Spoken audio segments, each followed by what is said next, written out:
할렐루야, 반갑습니다. 자, 한 주가 참 빠른 것 같아요. 자, 우리가 그 요한계시록에는 재앙의 시리즈가 있겠죠. 총 3가지 재앙의 시리즈.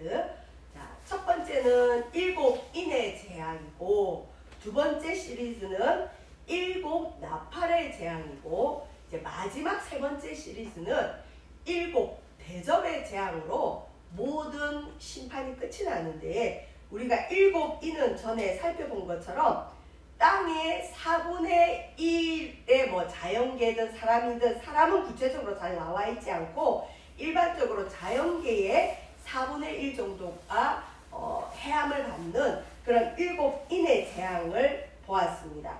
그 다음에 이제 7 나팔의 재앙도 우리가 지난주에 8장에서 본 것처럼 1에서 4 나팔 재앙은 대부분 이 자연계와 천체에 대한 재앙이었어요.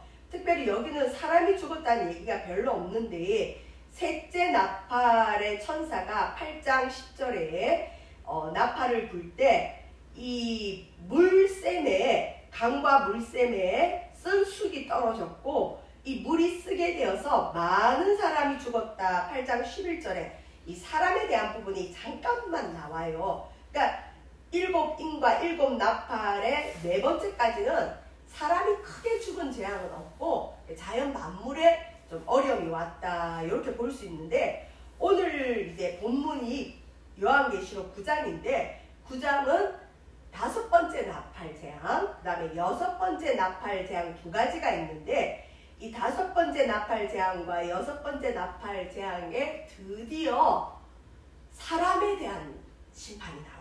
특별히 5번째 재앙은 이 5번째 그 천사가 나팔을 부니까 이 뭐가 왔냐면 하늘에서 떨어진 별 하나가 있다. 하늘에서 떨어진 별이 천사일까요? 마귀일까요? 이게 좀 어렵죠. 어떤 사람은 떨어졌으니까 떨어지는 존재는 마귀다, 마귀로 보는 사람이 있어요. 특별히 이사야서 우리 그 14장 12절에서 17절 보면 그 하늘에서 떨어진 그 천사에 대한 얘기가 잠깐 나와요. 그게 이제 루시퍼라는 얘기가 있긴 한데, 근데 여기 보면 이제 우리가 1절에 보면 제가 읽어볼게요. 5째 천사가 나팔을 불매 내가 보니 하늘에서 땅에 떨어진 별 하나가 있는데 그가 무저갱의 열쇠를 받았더라. 하늘에서 별이 떨어졌대요. 이제 별은 목회자를 볼 수도 있지만, 이제 여기서는 천사로 볼 때 하늘에서 별이 하나 떨어지긴 떨어졌는데, 이 별이, 이 별과 같은 존재가 뭘 가지고 있다고요? 무저갱의 열쇠를 가지고 있대요.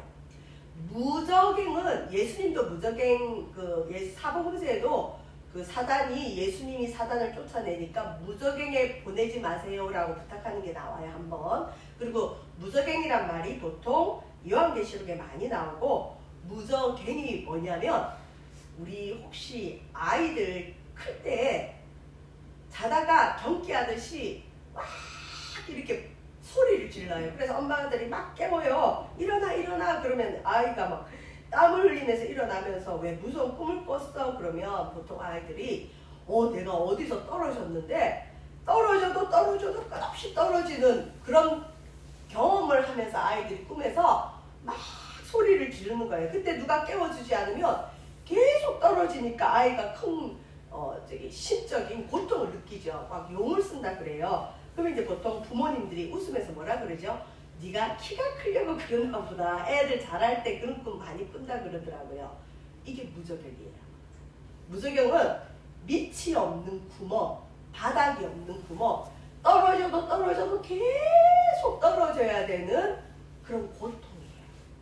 근데 이 무저갱이 뭐냐면 지옥도 아니고 이 죽은 사람들이 가는 음부도 아니고 일시적으로 사단이 갇히는 곳, 사단이 모여있는 곳을 흔히 무저갱이라고 해요. 근데 사단이 모여있는 감옥과 같은 곳에 거기에 문을 열 수 있는 열쇠를 받은 존재가 같은 사단이면 곤란하겠죠. 사단이 아니고 무적행을 열 수 있는 권한을 위임받은 천사로 보시면 돼요. 여기 떨어진 별 하나는. 그래서 이 천사가 무적행의 열쇠를 가지고 이제 재앙이 시작돼요. 5번째 나팔은. 무적행 기억하시고. 자, 그 다음에 2절 제가 볼게요. 그 천사가 그가 무적행을 여니 이 사단이 모여있는 감옥의 문을 열어준 거예요. 무적행 구멍에서 큰 화덕에 연기 같은 연기가 올라오매 해와 공기가 그 구멍의 연기로 말미암아 어두워지며. 5번째 재앙은 천사가 무적행의 문을 여니까 이 화덕, 불 피우는 화덕에서 연기가 올라와가지고 그 뿌연 연기가 하늘의 해, 지구상에 있는 해와 공기로 쾌쾌한 냄새가 날 뿐 아니라 어두워져 있다 그래요. 그 다음에 3절에 보면 또 황충이 연기 가운데로부터 땅 위에 나오매 그들이 땅에 있는 정갈의 권세 같은 권세를 받았더라. 이제 본격적인 재앙이 시작되는데 5번째 나팔 재앙은 무적행의 열쇠로 문을 열었더니 연기가 나오고 연기에서 뭐가 나오느냐? 황충이라는 게 나와요. 근데 성경에 보면 요엘서, 출애굽기 곳곳에 황충 때의 재앙이 나와요. 황충은 뭘로 보시면 되냐면 메뚜기하고 똑같은 그 종류인데 가깝는데 메뚜기보다 약간 큰 곤충들 있죠. 왜 우리 뭐 귀뚜라미처럼 생긴 것보다 더 클 거예요. 그런 황충떼들이 올라오는데 이 황충이 출몰하면 무슨 재앙이냐면 곡식을 다 먹어버려요. 풀이랑 풀은 다 먹어버리기 때문에 이 사람들이 먹을 수 있는 양식이 없어지는 어려움이 와요. 근데 이 무적행의 연기로부터 황충들이 막 올라오는데 이 황충은 무슨 권세를 가졌는데 무슨 권세를 가지느냐? 우리가 그 농사 지을 때, 특히 벼농사 지을 때 어르신들이 이 옷을 고무로 된 비닐 같은 옷을 입고 장화도 긴 거 신고 들어가잖아요. 왜냐하면 들어가면 잘못 거기서 이렇게 뭐 벌레에 쏘인대요. 근데 그게 뭐 정갈이라는 사람도 있고 있는데 정갈이 사람을 쏘면 죽지는 않고 많이 아프대요. 근데 간혹 아프리카 쪽의 정갈은 거기에 쏘이면 죽는데요. 근데 이 정갈 같은 권세, 쏘아서 사람을 괴롭히는 그 권세를 받은 황충이 와요. 여러분 메뚜기 잡아봐서 알겠지만 요즘 처녀들은 못 잡아봤겠다. 우리는 메뚜기 잡아봤거든요. 메뚜기는 사람을 쏘진 않아요. 근데 여기 나오는 황충은 사람을 쏘는 권세를 가지고 있어요. 자, 근데 이 메뚜기 같은 이 황충이 무슨 일을 하는지 우리 4절 한번 읽어볼까요? 4절 시작. 그들에게 이르시되 땅에 풀이나 푸른 것이나 각종 수목은 해하지 말고 오직 이마에 하나님의 인침을 받지 아니한 사람들만 해하라 하시더라. 원래 황충은 풀이나 수목을 해요. 그런데 이 황충이 원래 해야 될 풀이나 푸른 것은 수목은 해하지 말고 뭘 해하라? 이마에 하나님의 인을 받지 아니한 사람들. 우리 하나님의 인을 받는다는 건 뭐죠? 예수의 피로 죄씻음 받고 마음에 예수님 영접하면 천사가 이 믿는 자들에게 뭘 찍어준다고 했죠? 도장. 이 도장이 인이에요. 우리 지금 이 교회 예배 나온 여러분은 육적인 눈으로 보면 인이 안 보여요. 근데 영적으로 하나님과 천사와 마귀가 볼 때는 여러분과 저에게는 여기 성령의 인이 박혀 있어요. 그래서 이런 사람은 황충의 재앙을 받지 않아요. 황충이 피해가요. 근데 이 하나님의 인이 없는 예수를 안 믿는 사람들에게 이 황충들이 고통을 주는데 얼마나 심한 고통을 주냐면 정갈이 사람을 쏠 때 그 고통이 와요. 그리고 그 고통이 어떤 고통이냐? 죽고 싶은데 죽을 수 없는 고통. 근데 이 황충이 5달 동안 하나님의 인을 맞지 않은 사람들을 괴롭히는 권세를 받았어요. 여기 5달은 흔히 사람들이 그 황충들이 이 일생이라 그래야 돼. 살아가는 기간이 5달이에요. 어쨌든 일정한 기간 동안 하나님의 인을 맞지 않은, 예수님을 안 믿는, 마음에 예수님이 없는 사람을 쏘는 거예요. 근데 이 쏘는 고통이 얼마나 고통스럽다고요? 죽고 싶으나 죽을 수 없는 고통이에요. 자, 근데 여러분 한번 이쯤에서 상상을 한번 해봅시다.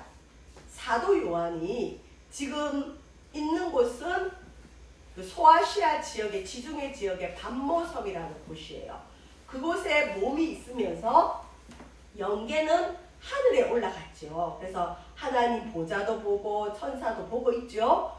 그곳에서 계속 환상이 열려서 말세의 땅에 오는 재앙들을 사도 요한이 이렇게 같이 내려다보는 거잖아요.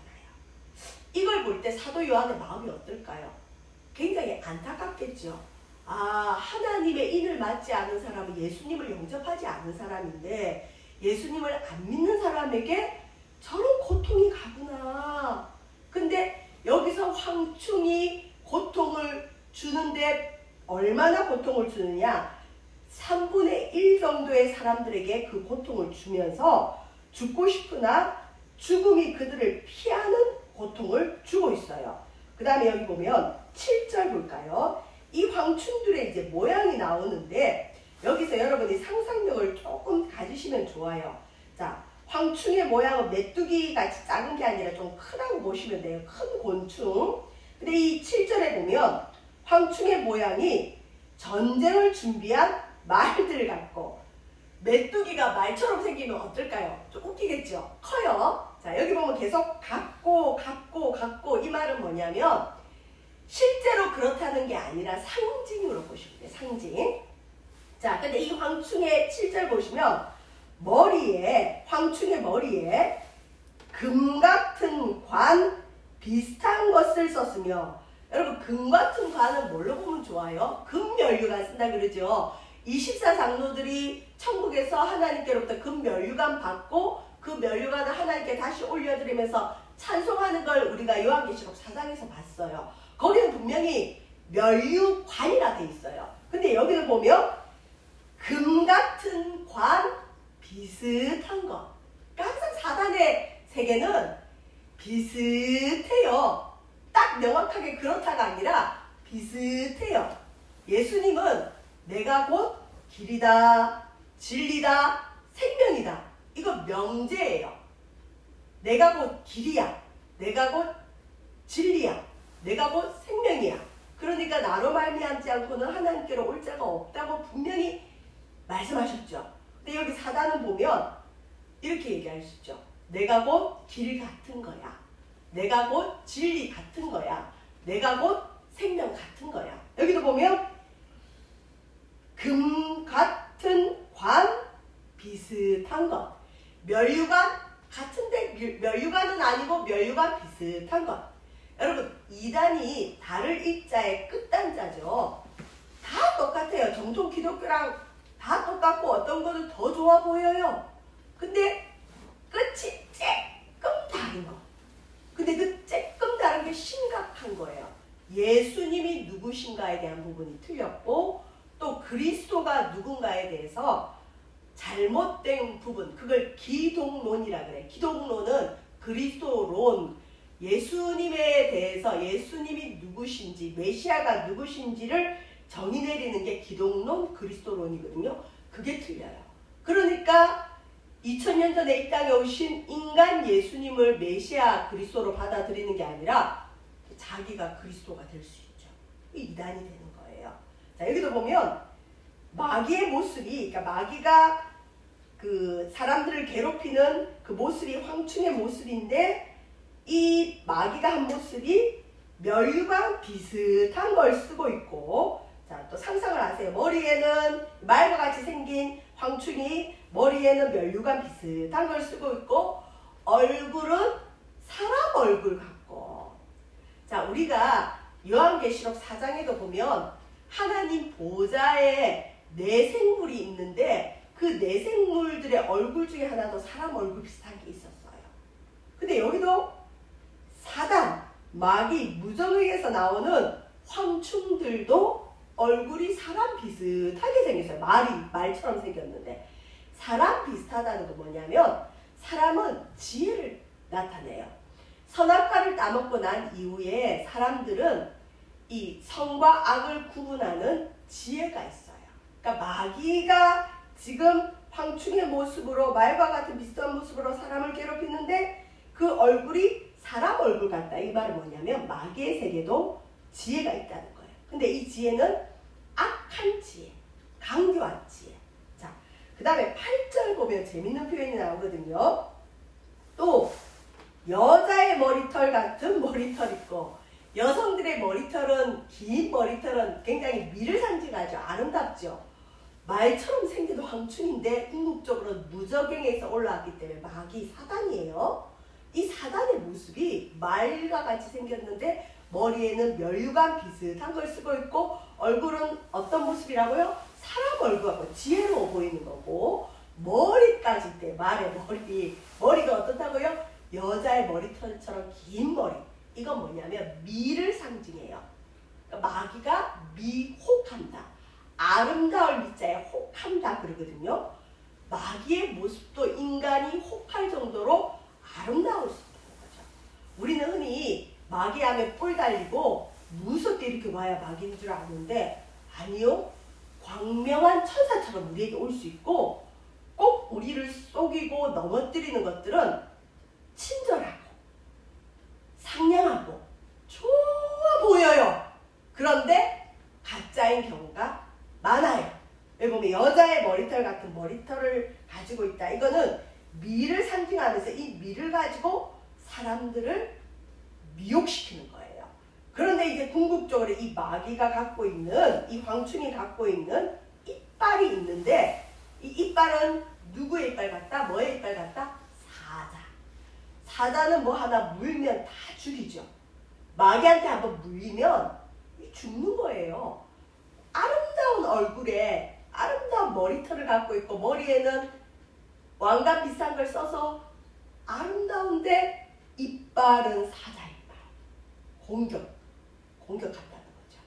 그 다음에 9절에 보면 이 황충의 모습이 호신경은 뭐냐면 이 가슴에 하는 방패 같은 옷인데 방패막인데 철로 만든 호신경 같은 호신경이 있고 호신경이 아니고 철 호신경 같은 호신경이 있고 그러니까 마귀는 상처 안 받죠. 아주 탄탄해요. 자기의 뜻을 이루려고 아주 세게 나오는 존재와 같죠. 그 다음에 여기 보면 말처럼 생긴 황충이 날개가 있는데 메뚜기들 날기도 하죠. 이 날개가 있는데 이 날개 소리가 얼마나 큰지 말들이 막 달릴 때 병거가 같이 가죠. 많은 말들이 전쟁터로 따닥따닥 달려가는 소리가 같이 이 황충들의 소리가 엄청 큰 거예요. 그러니까 사도 요한이 무저경이라는 그 사단이 모여있는 곳에 열쇠를 여는 걸 사도 요한이 천사가 여는 걸 봤어요. 근데 그 무저갱 밑도 없는 구멍에서 연기가 먼저 싹 올라오더니 그 연기에서 이 말들처럼 생긴 황충이 올라오는 거예요. 근데 이 사도 요한이 그 황충의 모습을 자세히 본 거예요. 그리고 자세히 묘사를 했어요.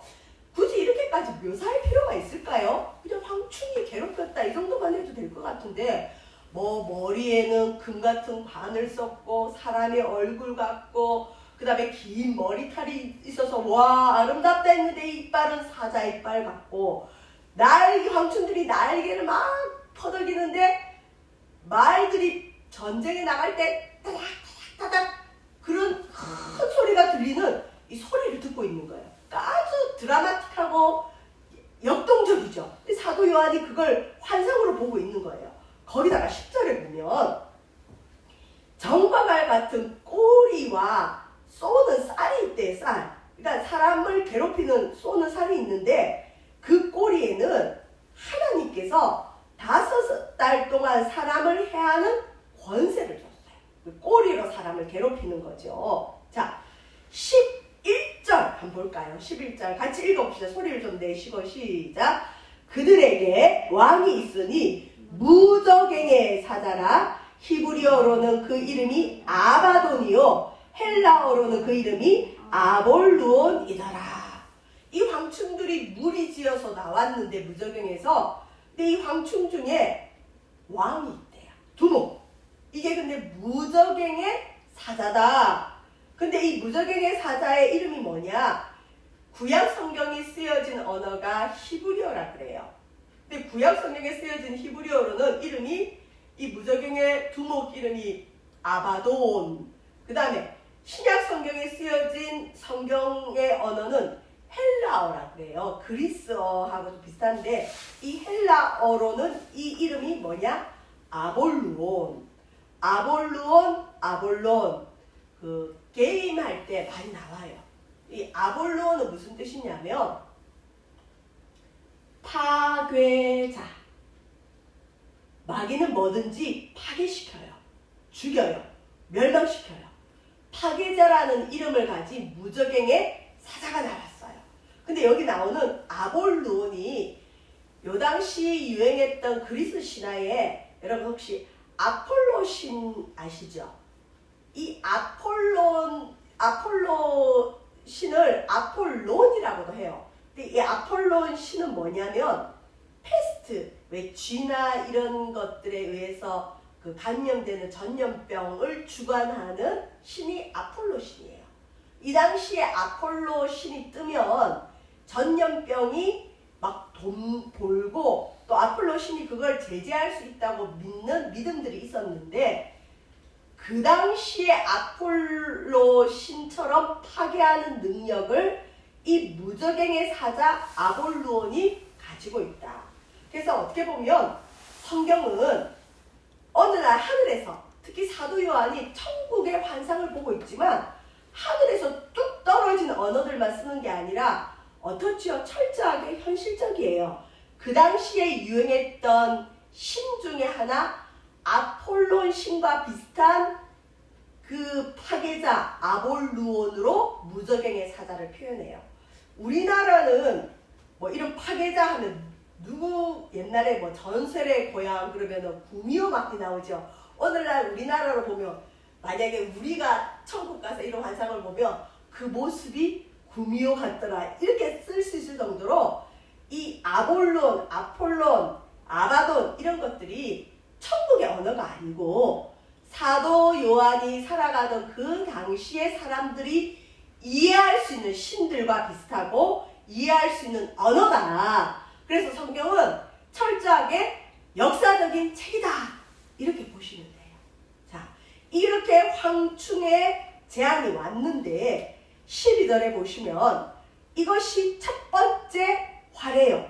첫 번째 화는 지나갔으나 보라, 아직도 이후에 화 둘이 있으리로다. 요한계시록에는 총 3가지 재앙 시리즈가 나오죠. 그런데 7인 재앙에는 화라고는 안 해요. 네, 사람을 해하지는 않으니까. 뭐 쓴쑥에 물을 먹고 사람이 죽긴 하지만 본격적으로 사람을 향한 재앙은 화라고 표현하는데, 오늘 특별히 황충에 의해서 정갈의 권세로 괴롭힘을 받는 이 화를 첫 번째 화라고 해요. 근데 이 첫 번째 화는 죽이지는 않아요. 생명을 건드리진 않아요. 단지 죽고 싶은 만큼, 죽는 게 차라리 나을 것만 같은 그 고통을 인간들에게 허락하시는 거예요. 특별히 누구? 불신자들에게. 이건 뭘까요? 하나님이 기회를 주는 거예요. 아직은 안 죽이셔요. 아직은 지옥 되려고 하지 않으세요. 하나님을 믿지 않고 하나님의 인을 받지 않은 사람들에게 하늘에 갈 수 있도록 기회를 주는 고통을 준 거예요. 이런 고통이 오면, 아, 전에 우리 부인이 그렇게 예수 믿자고 할 때 내가 믿을걸. 이렇게 고통스러우면 우리 엄마가 예수 믿자고 할 때 내가 믿을걸. 우리 옆집에 누구, 내 친구처럼 나도 하나님 믿을걸.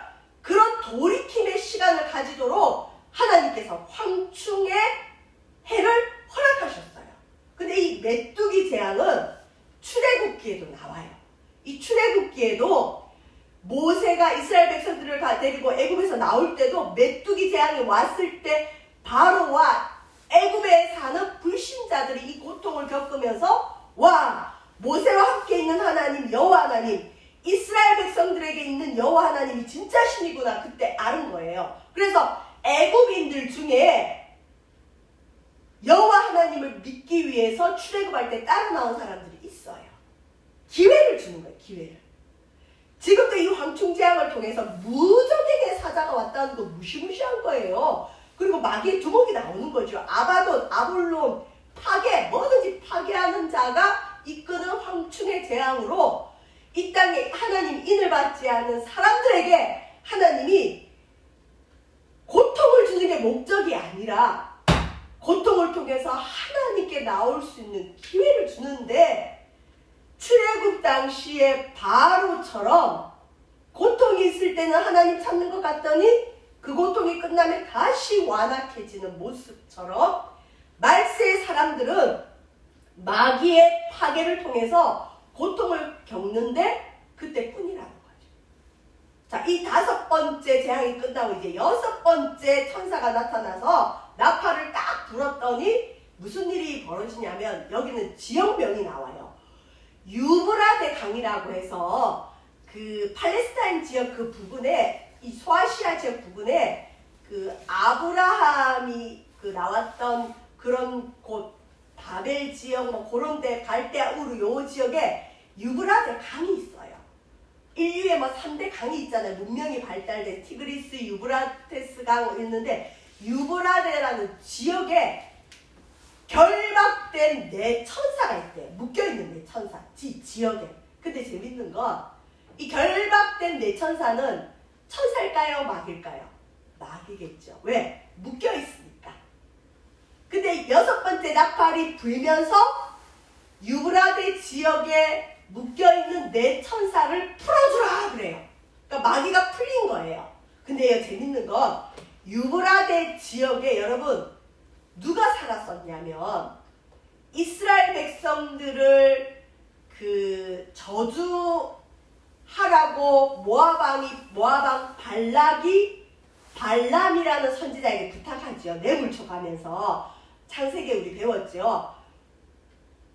모압 왕 발락이 이스라엘 백성들이 여호와 이름으로 자꾸 승리하고 복을 받으니까 자기의 힘으로 못 이기니까 사술, 그러니까 점쟁이나 선지자들을 이용해서 그들을 저주하면서 그들이 망하기를 바라는 마음으로 발람에게 뇌물을 줘서 이스라엘 백성들을 저주해달라 찾아왔는데 그곳이 어디냐? 발람이 사는 곳이 유브라데예요.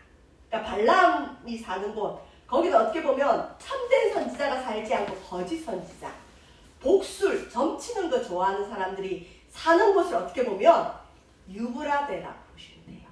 자, 이 유브라데 이 지역도 상징이겠죠. 이곳에 묶여있는 4천사가 있는데 6째 나팔을 부니까 그 천사들이 노임을 받았어요. 자, 여기 보면 9장 15절에 4천사가, 이 유브라데에 결박된 4천사가 노임을 받았는데 이 천사들의, 이 마귀들의 사명은 뭐냐?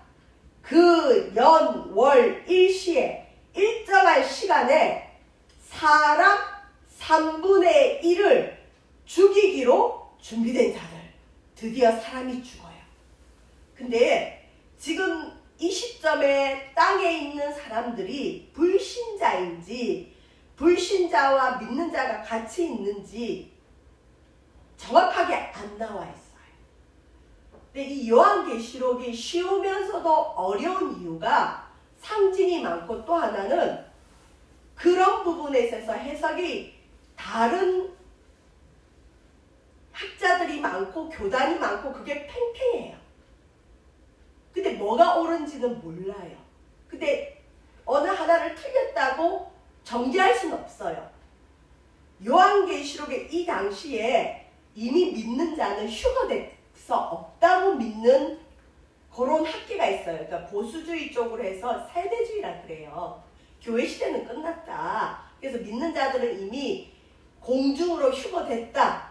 이렇게 보는 사람이 있고, 또 어떤 사람은 아니다. 여기에 사람 3분의 1은 불신자와 믿는 자가 포함됐을 수도 있다. 그리고 이건 굳이 말세 이야기가 아니라 이 당시 사도 요한이 살았던 그 로마 통치하에 있는 그 시대고, 또 오늘날 우리가 겪는 어려움들일 거다. 이렇게 해석하는 역사주의 해석도 있어요. 근데 뭐가 뭔지 우리가 성경에 명확하게 나와 있지는 않지만, 이 결박된 네 천사의 사명은 뭐냐?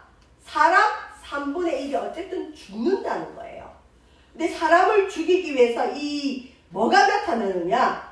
마병대가 뭐죠? 아까 황충하고 비슷한데 말로 구성된 군대예요. 군대.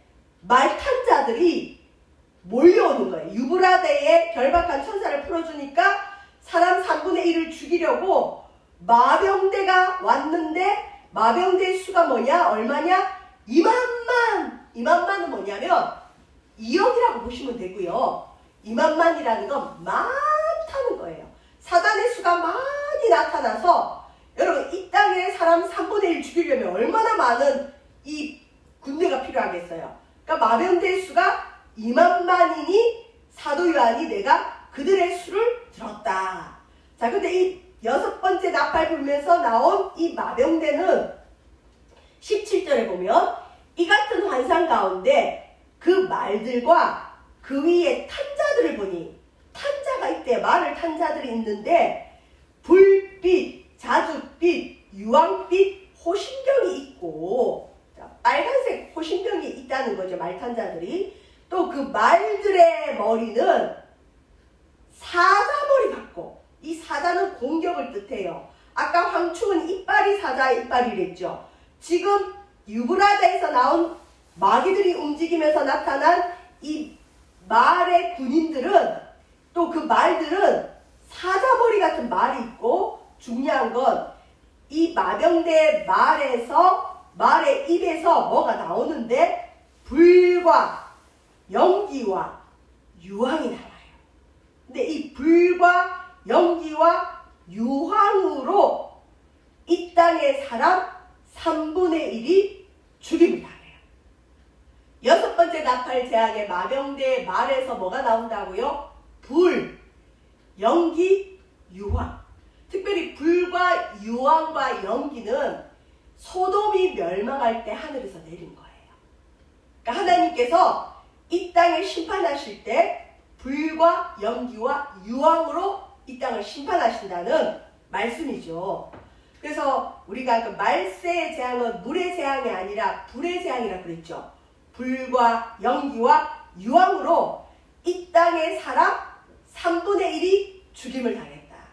자, 그러면 교회 시대가 끝났고 지금 불신자, 하나님의 입맞지 않은 사람만 이 땅에 있다면 불신자 3분의 1이 죽었다는 말씀이 될 수도 있고, 근데 정확하게 나와 있진 않아요. 이게 숙제고 어려움이고, 그렇기 때문에 우리는 하나님 앞에 끝없이 묻고 나가야 되는데, 어쨌든 사람 3분의 1이 드디어 죽습니다.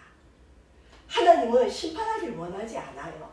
근데 이 3분의 1의 죽임을 당하는 이 재앙 전에 하나님의 입맞지 않은 사람들에게 뭘 주셨죠? 경고.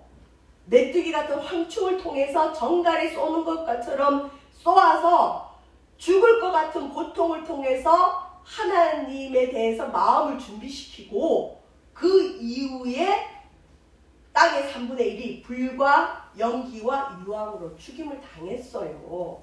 자, 3명 중 1명은 죽는다는 거예요.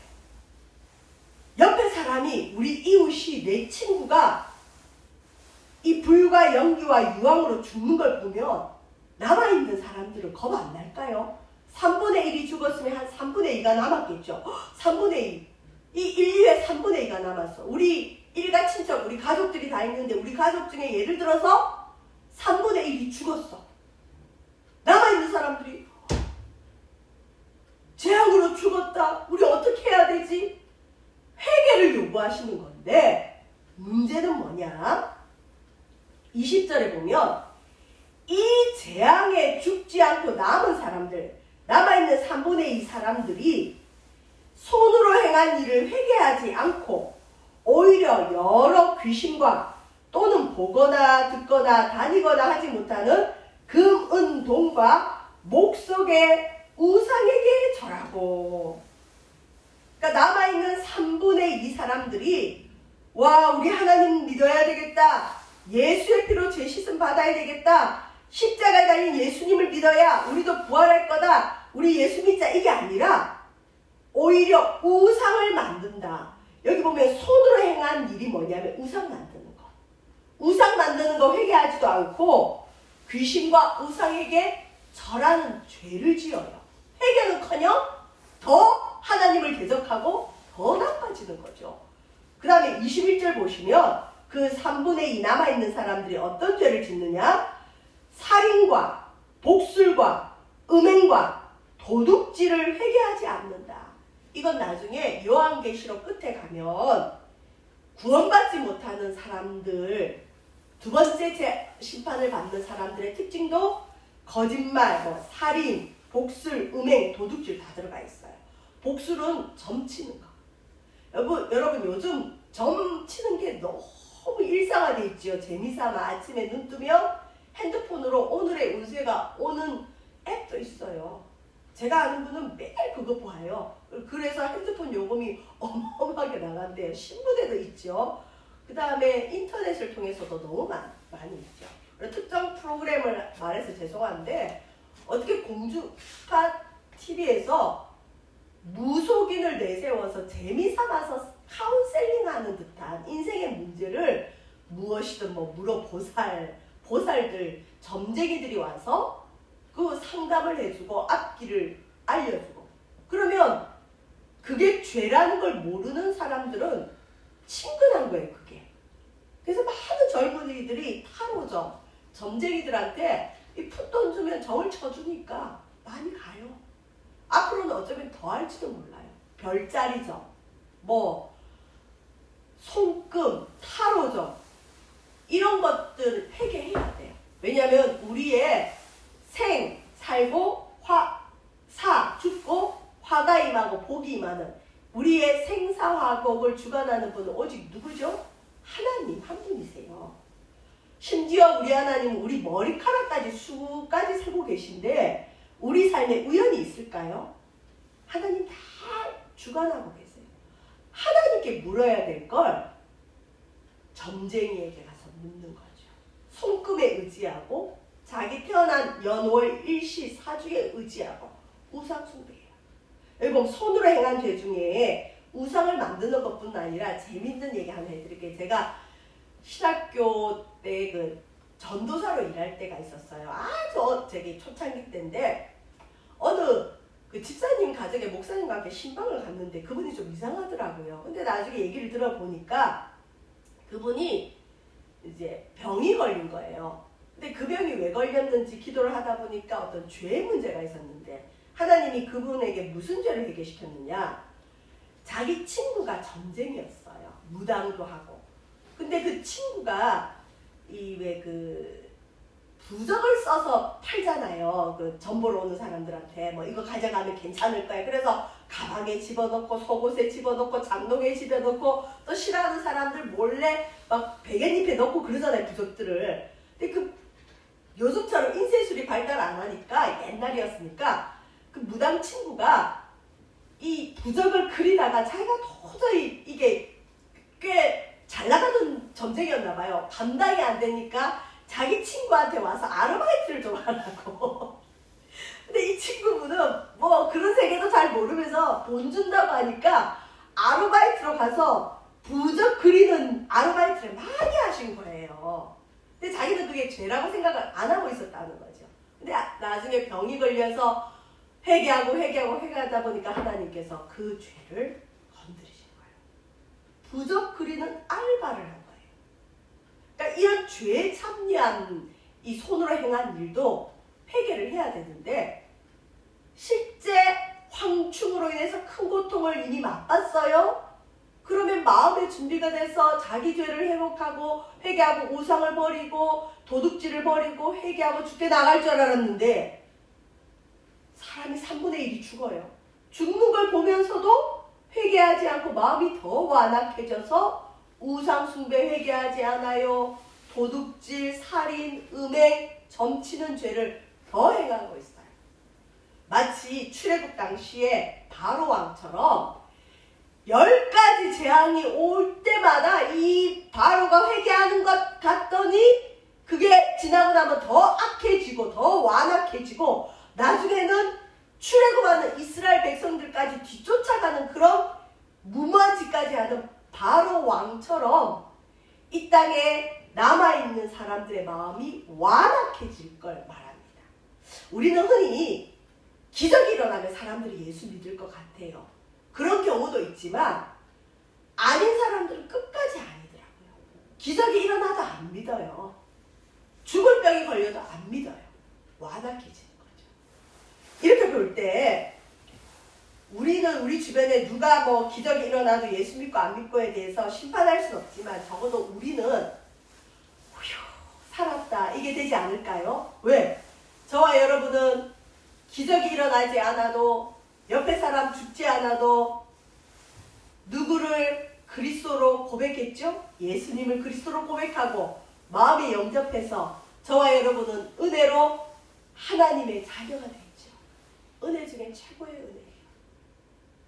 뭔가 사람이 죽어야 되고 기적이 일어나야 되고 그래서 예수를 믿으면 그래도 감사하지만 그렇지 않고 믿는 자가 더 복되고 우리는 은혜를 받아서 선물을 받아서 구원을 받았는데 아직 우리 주변에는 이 믿음의 선물을 받지 못해서 이런 재앙에 노출될 영혼들이 많다는 거죠.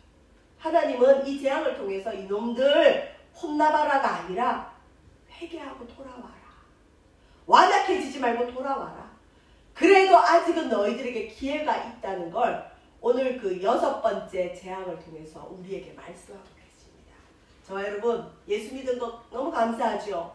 우리는 이런 재앙을 받지 않을 거고 또 이런 재앙이 우리를 피해 가겠지만 우리 주변에 있는 예수님을 믿지 않는 사람들은 이런 재앙을 맛보고도 회개하지 않는 죄를 또 짓는 그런 일이 없도록 저와 여러분이 깨어서 기도하고 전도하고 나아가는 우리 삶이 되기를 주님의 이름으로 부탁을 드립니다. 기도하겠습니다.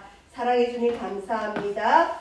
하나님은 기회를 주셨습니다. 5번째 재앙과 6번째 재앙을 통해 아직도 이 땅에 남아있는 3분의 2의 사람들에게 회개할 기회를 주셨으나 애굽왕 바로처럼 여전히 회개하지 않고 완악한 남아있는 사람들의 모습을 보게 됩니다.